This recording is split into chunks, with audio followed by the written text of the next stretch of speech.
नमस्कार, फाइटर समाचार में आपका स्वागत है। पेश आज 18 अप्रैल सोमवार सुबह 6 बजे राजस्थान की खास खबरें। सीकर में एक युवक ने अपनी पत्नी और बेटे की हत्या करके जान दे दी। घर में महिला और बेटे का शव पलंग पर पड़ा था, वहीं पति उसी कमरे में फांसी के फंदे पर लटका था। लोगों का कहना है कि तीनों मृतक शुक्रवार शाम के बाद से घर से नहीं निकले थे। शनिवार शाम को ग्रामीणों ने इसकी सूचना पुलिस को दी। पुलिस पहुंची तो तीनों के शव मिले। नीमका थाना सदर थानाधिकारी कस्तूर वर्मा ने बताया कि रात करीब 10 बजे कुछ लोगों ने सूचना दी थी। जब मौके पर देखा तो संपत कुमावत का शव कमरे में पंखे से फंदे पर झूलता हुआ मिला। वहीं पत्नी पूजा और बेटे चीनू का शव पलंग पर पड़े मिले। वर्मा ने बताया कि फिलहाल तीनों शवों का नीमका थाना के कपिल अस्पताल की मोर्चरी में रखवाया गया है। शुरुआती जांच में सामने आया है कि पति ने पहले अपनी पत्नी और बच्चे की हत्या की, इसके बाद खुद ही फांसी के फंदे पर झूल गया। मौत के कारणों का पोस्टमार्टम रिपोर्ट आने के बाद ही पता चल पाएगा। माल एवं सेवा कर परिषद की अगले महीने होने वाली बैठक में 5% के कर स्लैब को समाप्त करने के प्रस्ताव पर विचार किया जा सकता है। सूत्रों ने यह जानकारी देते हुए कहा कि इसके स्थान पर कुछ अधिक खपत वाले उत्पादों को 3% और शेष को 8% के स्लैब में डाला जा सकता है।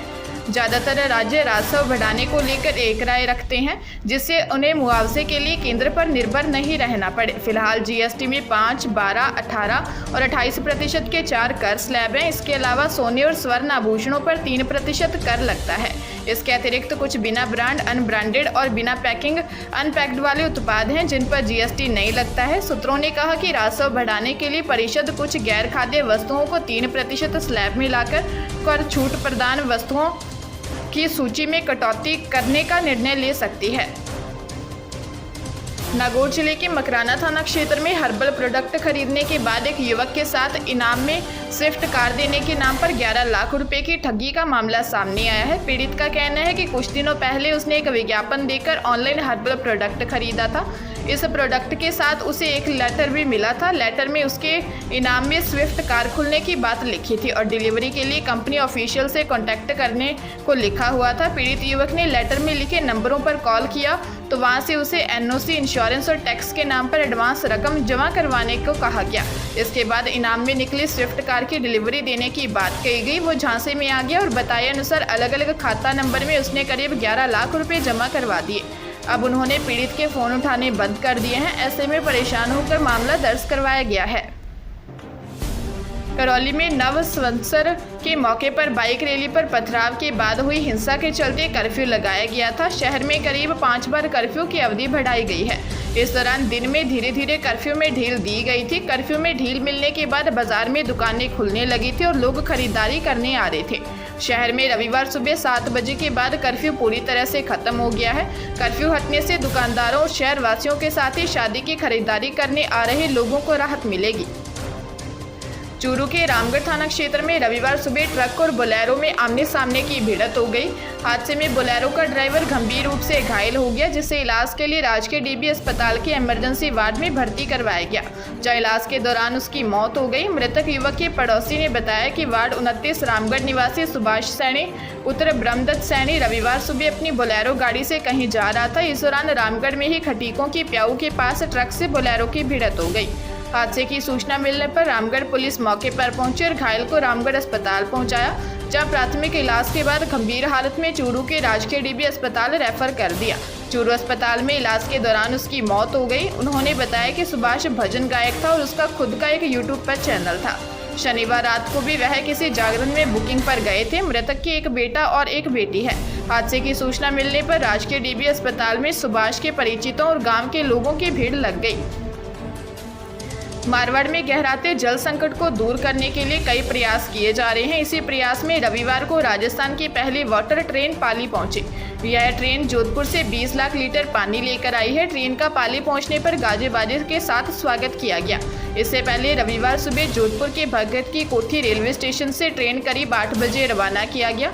2.5 घंटे का सफर तय करके यह ट्रेन 10:15 पर पाली पहुंची वाटर ट्रेन का भव्य स्वागत किया गया। ट्रेन के पायलट और लोको पायलट को फूलमाला पहनाई और ढोल बजाए गए। यहाँ मौजूद कांग्रेस व बीजेपी के नेताओं ने ट्रेन आने को लेकर खुशी व्यक्त की, लेकिन दबी जुबान में जिले में पानी की स्थायी व्यवस्था नहीं होने की बात भी स्वीकार कर गए।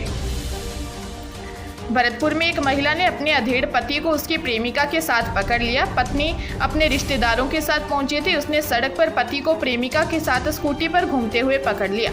इसके बाद आग बबूला पत्नी ने प्रेमिका के साथ खूब नोकझोंक की और चप्पल से उसकी पिटाई कर डाली।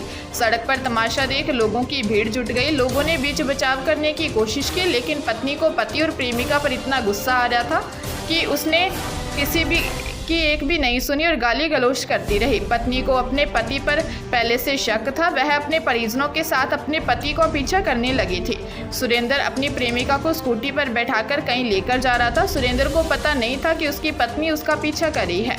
सुरेंद्र की पत्नी ने सुरेंद्र को कंजौली लाइन के पास पकड़ लिया।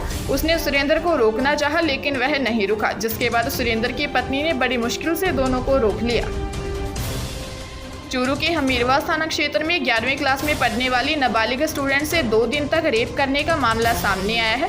पुलिस ने पीड़िता के 164 के बयान के आधार पर आरोपी युवक के खिलाफ पोक्सो एक्ट में मामला दर्ज कर लिया है। आरोपी नाबालिग स्टूडेंट को बेला फुसलाकर घर से भगा ले गया था और 2 दिन तक जयपुर में रेप किया था। 2 दिन बाद आरोपी उसे वापस गाँव ले आया। पुलिस पीड़िता का मेडिकल मुआयना करवाया है। थानाधिकारी विकास कुमार ने बताया कि 30 मार्च को नाबालिग की मां ने रिपोर्ट दी थी। उसने रिपोर्ट में बताया कि उसकी बेटी रात के समय घर में बिना किसी को बताए कहीं चली गई है। उनको शक है कि हमीरवास निवासी पवन कुमार उनकी नाबालिग बेटी को बेला फुसलाकर भगाकर ले गया। 2 अप्रैल को नाबालिग पुलिस के सामने पेश हुई, जिसको बाल कल्याण समिति में पेश कर परिजनों को सौंप दिया था। उत्तर पश्चिमी दिल्ली के जहांगीरपुरी इलाके में शनिवार को हनुमान जयंती पर निकाली गई शोभा यात्रा पर पथराव के बाद भड़की हिंसा के मामले में पुलिस ने 14 लोगों को गिरफ्तार किया है। अधिकारियों ने रविवार को यह जानकारी दी। अधिकारियों ने बताया कि गिरफ्तार किए गए लोगों में 21 वर्षीय एक युवक भी शामिल है, जिसने कथित तौर पर गोली चलाई थी, जो एक पुलिस उप निरीक्षक को लगी है। उन्होंने बताया कि आरोपी मोहम्मद असलम के पास से एक पिस्तौल भी बरामद की है, जिससे उसने शनिवार को शाम को कथित तौर पर गोली चलाई थी। आरोपी जहांगीरपुरी स्थित सीआर पार्क के झुग्गी बस्ती का रहने वाला है। अधिकारियों ने बताया कि शनिवार शाम 2 समुदाय के लोगों के बीच पथराव हुआ और कुछ वाहनों को आग के हवाले कर दिया गया। हिंसा में 8 पुलिसकर्मी और एक आम नागरिक घायल हो गया।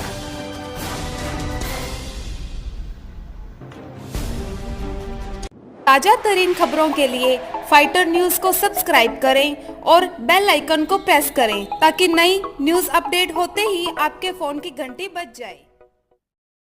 Once again